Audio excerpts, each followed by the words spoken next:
الحديث الآن مع عبد الكريم فرحان. هنا نشاهد مدير المنتخب العراقي، والحديث الأكبر طبعا سيكون مع حكيم شاكر العزاوي مدرب المنتخب العراقي صاحب الإنجاز لكرة القدم العراقية، الرجل الذي أثبت فعليا بأنه كلما أتيحت الفرصة للمدرب الوطني كان على قدر كبير من المسؤولية.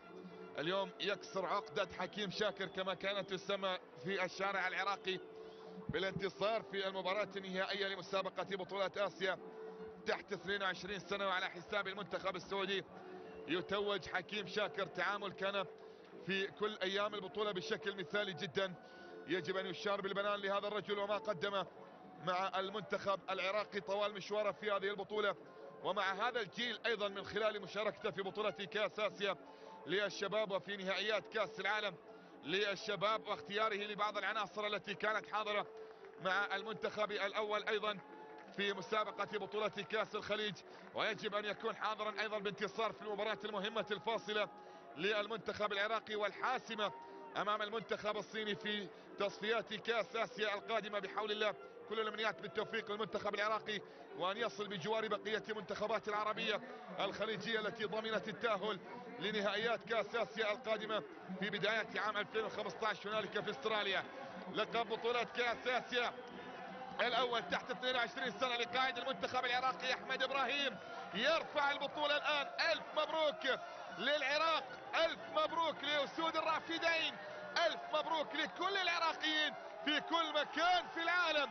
هذا الانتصار الكبير والتتويج بلقب مسابقة بطولة آسيا تحت 22 سنة، البطولة التي تقام للمرة الأولى واستضافتها سلطنة عمان. شكرا لكل القائمين في الاتحاد العماني لكرة القدم على هذا التنظيم الرائع لهذه البطولة.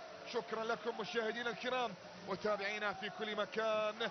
أرجو أن أكون قد وفقت في نقل أحداث هذا اللقاء، كان هنالك تقصير فاعذروني، حقيقة خطأ وارد في كل شيء. لكم مني أجمل تحية محبينا متابعينا، تقبلوا تحيات خليل البلوشي على أمر الالتقاء. إلى اللقاء.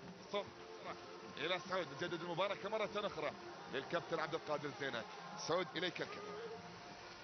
شكرا لك خليل البلوشي. إذا تتويج المنتخب العراقي مبروك، نكرر تهانينا دكتور.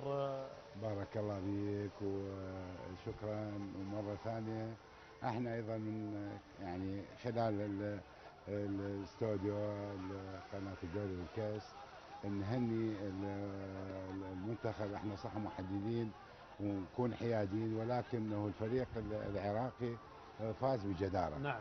واخذ البطولة.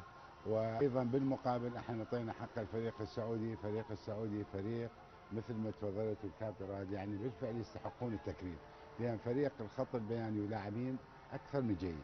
فيعني كسبنا. هسه شوف انت بعد المباراة الوئام اللي صار بين الفريقين، مباراة رغم حساسيتها ما صار بها خشونة، وهذا ايضا فد مكسب. ونأمل يعني ان تستمر هاي الحالة. الاهم من عنده هذا الحاجز كسرناه نوعا ما، وان شاء الله مثل ما قال كابتن تستمر ابو غانم.